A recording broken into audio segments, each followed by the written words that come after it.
la serre, on a 800 plantes. Sur les 800, on en a 50 de 1903 et on en a sélectionné 11. Ici, vous avez le rocouillet. C'est une plante qu'on appelle aussi l'arbre à rouge à lèvres. Donc, elle a une couleur... en fait, on a une pulpe autour des graines qui a une couleur orangée et qu'on utilise en colorant alimentaire. Initialement, c'était plutôt un colorant. En fait, les Indiens, ils utilisaient ça pour les peintures corporelles. Dans la famille des Euphorbiacées, on a la plante qu'on appelle Ura crepitans. Alors c'est une plante qui est curieuse, donc déjà c'est une plante à latex. Et puis cette plante-là, elle fait un fruit en forme de potiron. Donc ce fruit à maturité, il va sécher.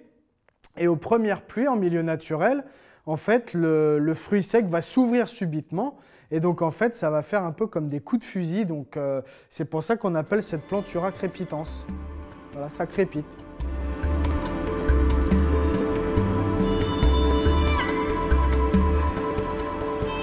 Donc le guaillac, en fait, un bois très résistant, imputrescible, très lourd. C'est un bois qui était utilisé pour la construction navale des bateaux en bois. On se dirige vers l'orangerie, s'il vous plaît.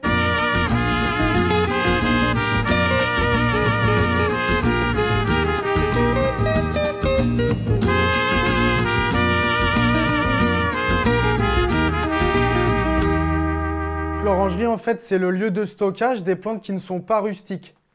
Donc, vous allez découvrir dans la foulée certaines plantes qu'on cultive en extérieur à la saison favorable, en fait, bien évidemment. Bon, donc tout ce qui est citronnier, on a des bougainvilliers, on a des goyaviers, on a aussi des ficus, on a pas mal de choses.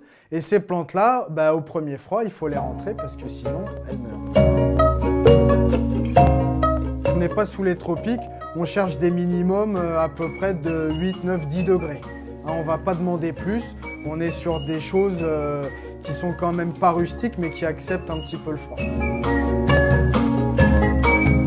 C'est vraiment le cadre qui est intéressant, c'est vraiment voir l'histoire des serres, l'import des plantes et puis leurs particularités surtout. Il y a une plante qui sert en Afrique à resserrer les liens familiaux, mais je ne me rappelle plus du nom. Ça permet de voir des plantes qu'on n'a pas l'habitude de voir et puis en plus cet aspect aussi historique un peu.